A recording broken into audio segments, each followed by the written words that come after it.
Si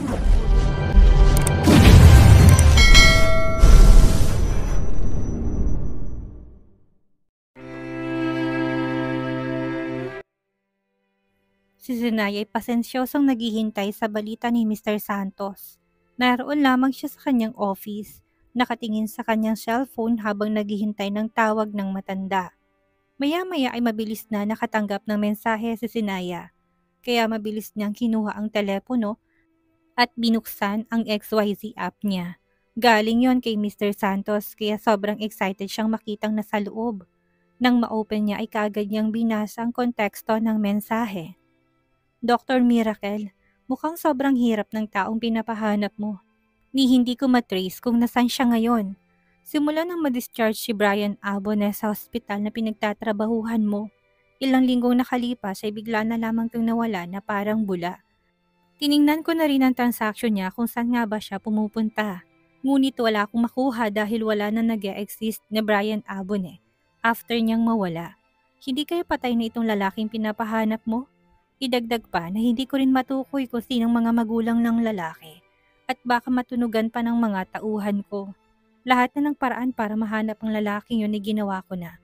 Ngunit wala talaga akong makitang importanteng impormasyon tungkol sa kanya, maliban lamang sa mga picture na ito. Sunod na nag-send ang mga larawan ni Brian Abone bago pa man to nawala. Talagang naalala na nga niyang lalaki. Mataba ito, mahaba ang buhok na natatabunan ng mukha pati na ang malaki nitong eyeglasses. Subalit wala siyang nakitang kahit na anong inusual sa mga larawang iyon, kaya wala pa ring tulong ito sa kanya. Napahinga ng malalim si Zenaya sa napakagat ng labi.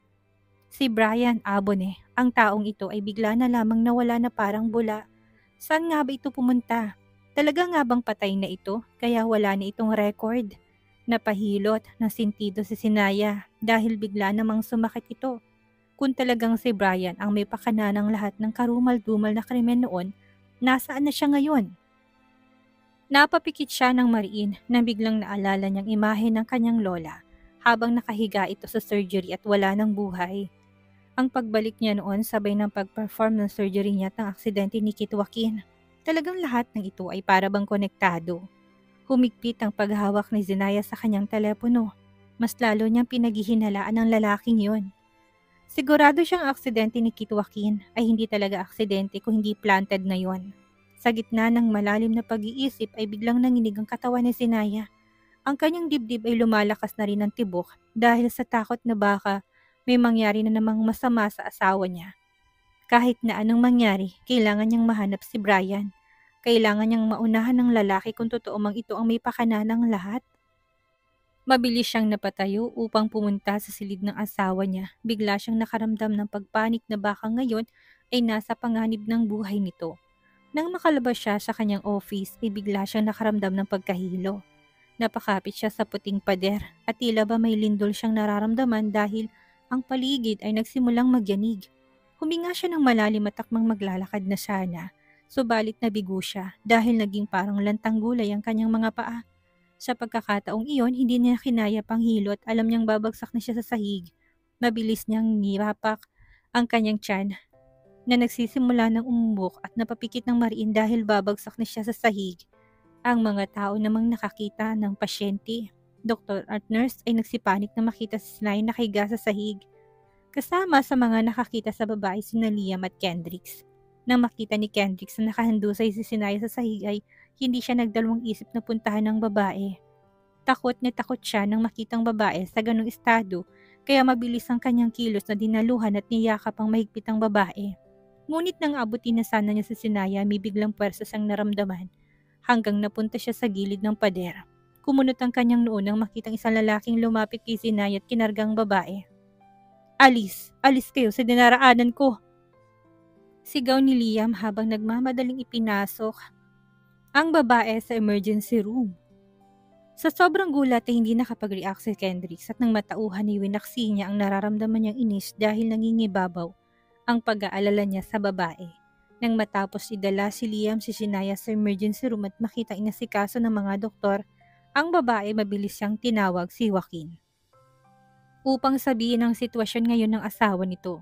Nag-aalala namang pumasok si Joaquin sa silid ni Sinaya. Kita niyang kanyang asawa na kasalukuyang Sinusuri at pinapainom ng gamot ng doktor. Nang matapos sa pagsusuri, nanginginig ninalapitan ni Joaquin ng doktor at nagtanong, "Kumusta ang asawa ko, doktor? Ano nangyari sa kanya? Bakit nahimatay siya kanina?" Sunod-sunod ang tanong ni Joaquin kung kaya't napangiti na lamang si Miss David, isang OB-GYN. "Doktor doon at huwag kang mag-alala, Mr. Anderson, nahimatay ang asawa mo dahil pagod ito at sobrang stress. Hindi rin ito nagkaroon ng sapat na tulog kung kaya't nag-collapse ang katawan ng iyong asawa. Okay ang baby kaya huwag ka na sanang kabahan. Subalit ulitin ko, kailangan pa rin ng masusing atensyon sa pagbubuntis ng asawa mo. Kailangan niya ng sapat na pahinga, magandang balanced diet at iwasan din ang ma-stress. Hindi naman seryoso nangyari ngayon. Besides, nangyayari talaga to sa mga buntis. Kailangan lang ng sapat na pahinga ng iyong asawa at bubuti na rin ang lagay nito." Paliwanag ng doktor sa lalaki. Nang marinig yon ay nakahinga ng maluwag si Kit Joaquin, ngunit naroon pa rin ang pag-alala sa kanyang mukha. Hindi niya man lang napansin na sobrang stress na pala ng asawa niya. At alam niya kung ano ang rason. Nang makaalis ang doktor ay kaagad na pinaandar ni Joaquin ang wheelchair niya at lumapit sa nakahigang asawa. Hinawakan niyang kamay ni Sinaya saka naiyak na nagsalita, "Hindi man lang kita maalagaan ng mabuti. Hindi ko man lang kayo maprotektahan ng baby natin." Punong-puno ng pagsisisi sa sarili si Joaquin at naiiyak na nagpatuloy. "Kung alam ko lang na mangyayari to, sinamahan na lang sana kita sa lakad mo. Dapat nga palagi kung nasa tabi mo. Hindi ko man lang napansin ang pagod at stress ka." Namasari ng mga mata ni Sinaya nang marinig ang sinabi ni Joaquin. Kasabay na rin ang pagmamasa ng mga mata nito na halatang maiiyak na. Sinisisi na naman ito ang sarili kaya napailing siya. Hinawakan din niyang nakahawak na kamay ni Joaquin sa kamay niya at pinisil yon. "Hindi ba't sabi ng doktor ay okay naman kami ni baby? Na wala naman nangyaring masama sa aming dalawa? Huwag mong sisihin ang sarili mo, hubby. Isa pa, doktor naman ako. Kaya ako dapat ang makakaalam ng nararamdaman. Pero hindi ko yun napansin. Huwag mo sanang sisihin ang sarili mo, please." Napailing si Joaquin at hindi man lang nakinig sa sinabi ni Sinaya. Alam kasi ni Joaquin kung gaano to ng problema. Umiyak at nag-isip ng malalim kung sino nga bang pumatay sa lola nito. Ngunit wala siyang ginawa upang i-comfort ang asawa. Kaya kasalanan niya pa rin dahil napabayaan niyang asawa niya. "Wife, alam ko kung gaano mo kagustong mahuli ang pumatay sa lola mo. Pati ako kumikilos na rin. Inutusan ko na rin si Jared na gawin ang lahat upang matukay kung sinong walang hiyang yon. At naniniwala rin ako na bibigyan natin ng hustisya si Grandma. Pero buntis ka, kailangan mo pa rin mag-ingat at bigyan pansin lagi ang kalusugan mo. Palagi mo sanang tatandaan na hindi na ikaw ang dapat nating alagaan kung hindi may buhay na rin dyan sa tiyan mo. May baby na tayo." Malambing na sabi ni Joaquin sa asawa. Bumigat ang pakiramdam ni Sinaya dahil sa sinabi ni Joaquin. Bigla niyang naalalang sinabi ni Sky na baka konektado ang pagkamatay ng grandma niya sa aksidente ni Joaquin. Ngunit paano niya sasabihin sa lalaking lahat gayong hindi naman siya nito maalala pa? Kung sabihin ko sa kanya na namatay ang kaibigan nito at malapit ng empleyado nito ay planado na talaga at ang target ng mga kalaban ay ang lalaki matatanggap pa ng asawa niya ito? Muling iwinaksi ni Sinaya yon sa kanyang isipan. Hindi magiging okay si Joaquin. Kung baka pati yon sabihin niya pa. Nagpapagaling ito at baka tuluyan tong hindi gumaling kapag nalaman nito ang lahat. Baka pareho niya ay hindi nito kayanin ang lahat at mag-collapse na lamang. Napagpasyahan niyang hindi na lamang muna sabihin ito sa asawa. Sumilay ang ngiti sa labi niya saka tumango habang hinimas-himas niyang kamay sa kanyang tiyan. "Naiintindihan ko, hubby. Huwag kang mag-alala, mag-iingat na rin ako palagi at uunahin ko ng isipin ng ating baby." Nakahinga ng maluwag si Joaquin nang marinig ang sinabi ni Sinaya. "Alam kong simula nung naoperahan mo ko ay wala ka pa ring sapat na pahinga. Matulog ka na muna. Nandito lang ako at babantayan kita, wife." Tinitigan ni Sinaya si Joaquin sandali saka napangiti ng matamis. Dahan-dahang tumango ang asawa niya at unti-unting pumikit. Tama ang sinabi ni Joaquin, kailangan niya na talaga ng pahinga. Doon lamang siya nakaramdam ng pagod, kaya wala pang isang minuto ay mahimbing na siyang natulog. Ilang minuto ring nasa gilid ni Sinaya si Joaquin. Hinihimas ang buhok ng babae. Sarap na sarap siyang panoorin ang natutulog na mukha nito. Hanggang ngayon ay hawak-hawak pa rin ng asawa niyang kanyang kamay na para bang ayaw nitong bitawan siya. Ngunit ilang minuto na siyang nandoon at kailangan niya pa rin magtrabaho. Dinig na dinig sa loob ng silid ang mahinang halik ng asawa, kaya napangiti si Joaquin. Dahan-dahan niyang kinuha ang kanyang kamay upang hindi maistorbo ang asawa. Maingat niyang kinuhang puting kumot sa gilid nito, saka kinumutan si Zenaya. Matapos noon ay hinalikan niya ng masuyong noon nito. Sandaling tinitigan pa niyang asawa hanggang sa napagdesisyonan niya na paandarin ng kanyang wheelchair upang lumabas ng silid nito. Nang makalabas ay dahan-dahan niyang sinara ang pinto. Nang paandarin na sana niya ang kanyang wheelchair ulit ay bigla siyang nagulat. May tao pala sa harapan niya. Nang nilingon niya yun ay napakunot ang noon niya. Naroon pala sa harapan niya si Kendricks na nakatayo lamang sa labas ng pintuan na silid ng kanyang asawa. Kitang-kita sa mukha ng lalaki ang pag-aalala rin sa babae. Kanina'y nakita niya ito sa labas ng silid ni Zenaya, ngunit hindi niya na lamang pinansin ng lalaki dahil mas importanteng lagay ng asawa niya. Hindi lang inaasahan ni Joaquin na simula kanina'y nandito na rin ito. Naghihintay sa asawa niya. Kumusta si Dr. Miracle? Okay lang ba siya? Nag-aalalang tanong ni Kendricks kay Joaquin at napalingon sa pintuan. Nandilim ang mga mata ni Joaquin nang marinig yun. Hindi man na siya binati ng lalaking ito. Basta na lamang nagtatanong sa kanya. Para kung umasta ito'y close sila ng kanyang asawa. Mukhang kanina ka pa naghihintay dito sa labas. Hindi naman halatang sobrang nag-aalala ka sa asawa ko, Dr. Ford. Malamig na tanong niya sa doktor. Kahit na nasa wheelchair pa si Joaquin, ay nakakatakot pa rin ng aura nito. Kung sino man ngayon ang makakita sa kanya ay kikilabutan talaga, subalit hindi man lang natinag si Kendricks doon, bagkos ay napangisi lamang ang lalaki. Labis naman ang nararamdamang inis ni Kendricks dahil sa sarkastikong tanong sa kanya ni Joaquin. Talagang gigil na gigil siya sa lalaking ito. Walang kwenta na ngang lalaki, paralisado pa ang lakas pa rin ng loob na angasan siya. Malapit nang mapasya kanya sa Zenaya. At kapag nangyari yun, isasampal niya talaga sa mukha ng lalaking ito na siya ng mahal ng babae. Papalasapin niya rin ang sakit na hindi pa nito nararamdaman sa tanang buhay nito hanggang sa gustuhin na lamang nitong mamatay. Kinuyom ni Kendricks ang kamao sa kakinalmang sarili. Si Dr. Miracle ay isa sa mga hinahangaan kong doktor ng ilang taon at siya rin ang amo ko dito sa ospital. Masama bang magpakita ng pag-alala sa boss? May problema ba doon, Mr. Anderson? Tanong ni Kendricks sa lalaki. Nais ko lang sabihin sa'yo na sana ilugar mong sarili mo. Asawa ko si Zenaya, tandaan mo yan. Kung may plano kang iba at kung may nararamdaman ka sa asawa ko, ay itigil mo na yan. Or else, talagang tinamaan si Kendricks sa banta ni Joaquin. Para bang isang bulkan na sumabog ang galit niya sa lalaki. Ngunit nanatili pa rin siyang nakangiti dito.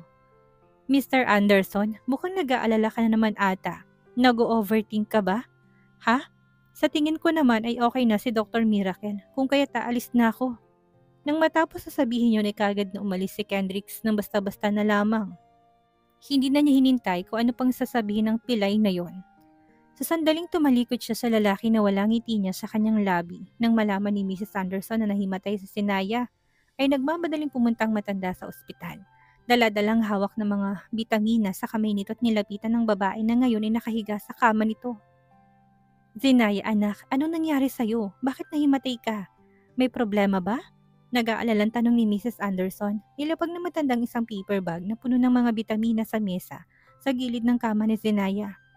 Kailangan mong maging malakas dahil meron ka ng baby sa sinapupunan mo. Meron akong biniling mga vitamins kanina. You should take them anak. Alagaan mo kalusugan mo at huwag kang magpapagod, okay? Napalingon naman si Mrs. Anderson sa kanyang anak na si Joaquin na ngayon ay nagsasali ng isang baso ng tubig para sa asawang si Zenaya. At ikaw naman, Kit, huwag mo pababayaan itong asawa mo. Dapat alagaan mo siya. Kung may mangyaring masama dito sa anak at apo ko, magagalit talaga ako sa'yo. Magsasalita na sana si Joaquin ngunit hindi man lang ito binigyan ng tsansa ng matanda.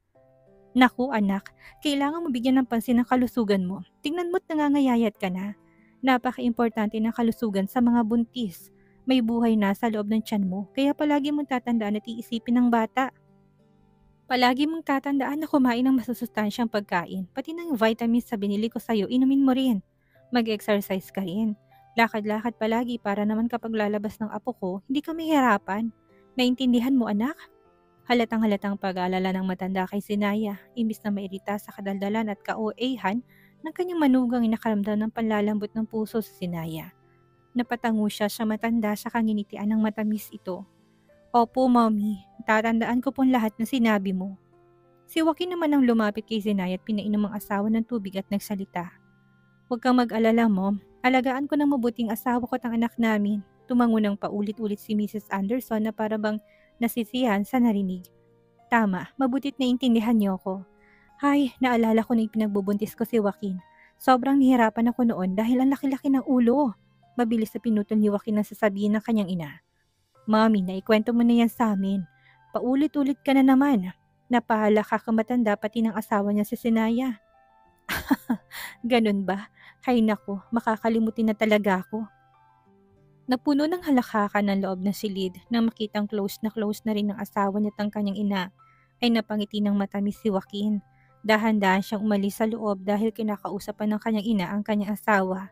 Nang makaalis ay kinuha niya ang kanyang cellphone upang tawagan si Jared. Sobrang nag-aalala kasi siya sa mga kalaban nila. Lalo pat meron siyang kinakaayawan na malapit sa kanila, yun ay si Kendricks Ford. Ang lakas ng kutob niya na may gagawin tong masama sa asawa niya. Ayaw naman niyang mapunta sa panganib ang asawa niya, lalo pat buntis ito. Boss, may papagawa ka ba sa akin? Bungad na tanong ni Jared sa kanya. Napatingin sa paligid si Joaquin at nang wala naman siyang makita mga tao ay nagsalita siya. Hindi ba noong nakaraan, may inutos ako sa'yo? Ano na ang balita tungkol kay Kendricks Ford? Boss, tatawagan na sana kita para mag-report sa'yo, ngunit naunahan mo ko. Sinundan kong doktor na pinaimbestigahan mo sa pagsusuri ko. Ospital at bahay lang ang palagi nitong pinupuntahan. Hindi nga siya umalis ng bahay kapag aalis naman ay bibili lang ng groceries. Yun lang, tahimik na napatango si Joaquin sa sinabi ng kanyang assistant na si Jared. Paulit-ulit niyang tinatapik-tapik ang kanyang mga daliri sa wheelchair at sandaling nag-isip. Hindi umaalis ng bahay? Tanong ni Joaquin kay Jared. Opo, boss. Then anong huli niyang pinuntahan na site sa bahay? Hospital at grocery store? Aside doon, palagi ko siya nakikitang nag-order ng napakaraming pagkain. Noong nakaraan, nag-date kami ng aking kasintahan sa isang restaurant at sakto nakasabay ko siyang mag-order. Isang bucket chicken ang in-order niya, boss. Hindi lang yun, bumili pa siya ng 3 drinks. Isipin mo yun, nag-iisa lang naman siya sa bahay niya. Pero bakit pang maramihan ang in-order niya? Ah, may naalala ko, wika ni Jared. Ano yun? Mas lalong na-excite pa si Joaquin sa sasabihin ni Jared. Sa tuwing sinusundan ko siya sa mall ay bumibili ito ng mga pagkain ng maramihan. Halos ubusin na nga niyang mga dalata, noodles, karne ng manok at karne ng baboy sa mall Ang pinagtataka ko every week pa ang grocery ng doktor na yon. Hindi ba't nakakapagtaka yon? Kami nga ng girlfriend ko isang buwan lang nag-grocery 2 pa kami niyan. Ang pagbili ng pagkain, higit pa sa isang tao ay nakakapagtaka nga naman, knowing na nag-iisa lang naman ang doktor na yon sa bahay niya. Kaya niyang ubusin yun? Tanong ni Joaquin sa assistant. Sa tingin ko ay oo, walang mintis. Every week tong nag-grocery, boss. Ilang beses ba siyang nagtatapon ng mga basura niya? Naku, boss, sabi ng tauhan ko everyday. So kung susumahin, araw-araw kumakain ng lalaki niyo ng maramihan. Grabe din ang appetite niya. Knowing na maganda pa rin ang katawan, hindi man lang tumataba. Namamanghang sabi ni Jared kaya napangiwi siya. Mukhang itong ugali ni Kendricks. Malayong malayo sa pinapakita nito sa ospital. Alam niyang marami pang tinatagong lalaking ito, kaya kailangan niya pa rin maghanap ng malalim hanggang sa makita niya ng tunay na kulay nito. Ang mga ganitong tao ay walang mga disiplina sa sarili. Isa pang palaisipan niya ay talagang bakla ba to? Kung totoo man yun, bakit tinatago nito sa publiko? At bakit feeling niya, meron itong malalim na naramdaman sa asawa niya? Hindi kaya cover up lang ang baklang lalaki para hindi mahalata na may plano to sa asawa niya?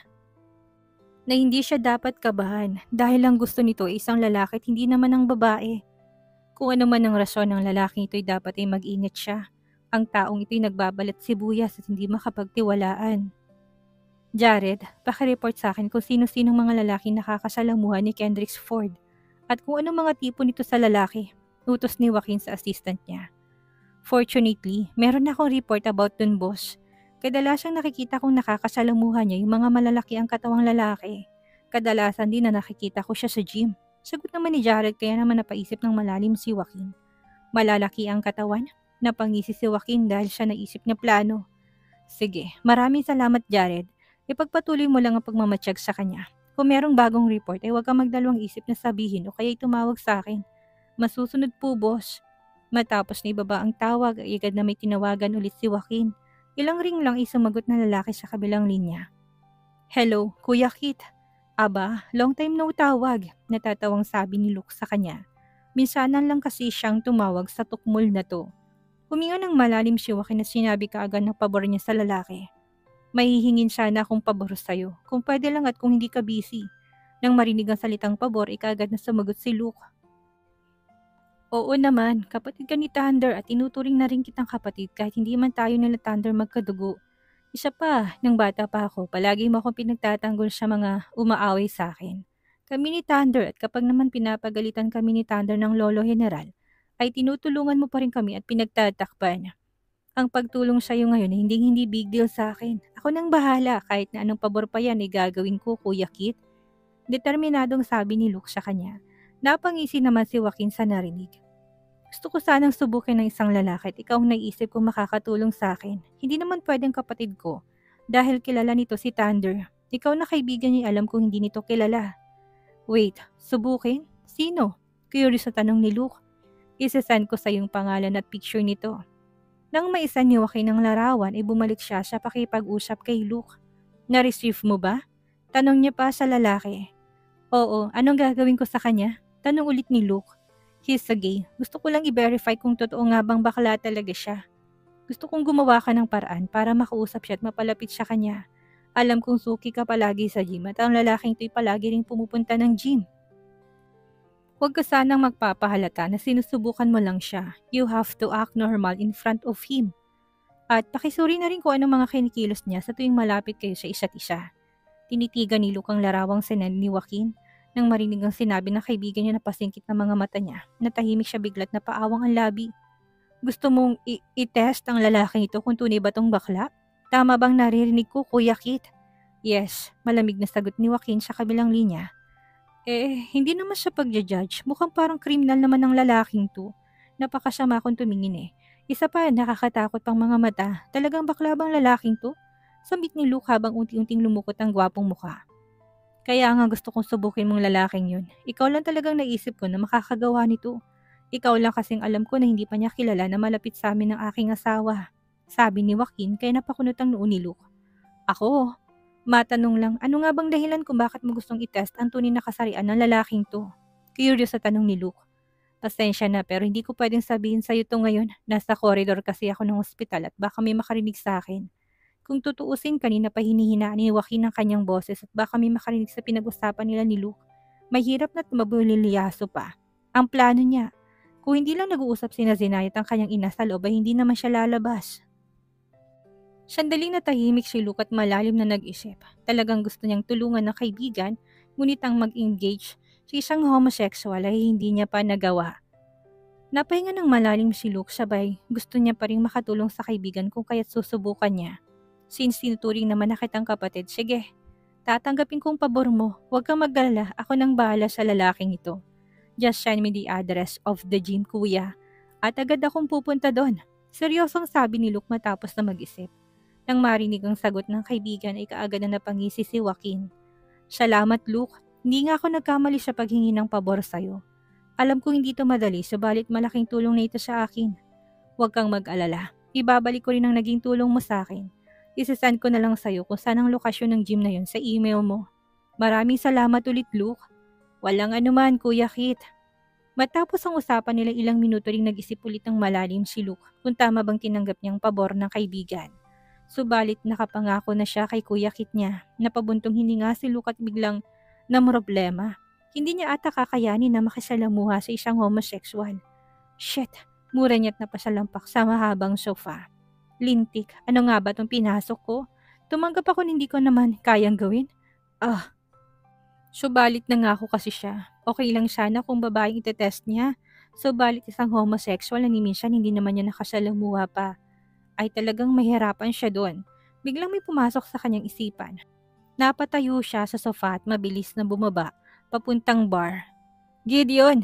Sigaw niya sa kaibigan niyang bouncer na nagtatrabaho doon. Ang alam niya, si Gideon ay may kapatid na bisexual kaya alam nito siguro kung paano makisalamuha sa isang homosexual na lalaki. Ano yun boss? Sigaw ni Gideon at nagmamadaling lumapit sa kanya. Hindi ba't may bi kang kapatid? At close kayo nun, hindi ba? Marami ka rin nakakasalamuhang homosexual dito sa bar, tama? Tanong ni Luke kay Gideon. Napatango-tango si Gideon bilang pagsang-ayon. Meron sana akong ipapagawa sa'yo.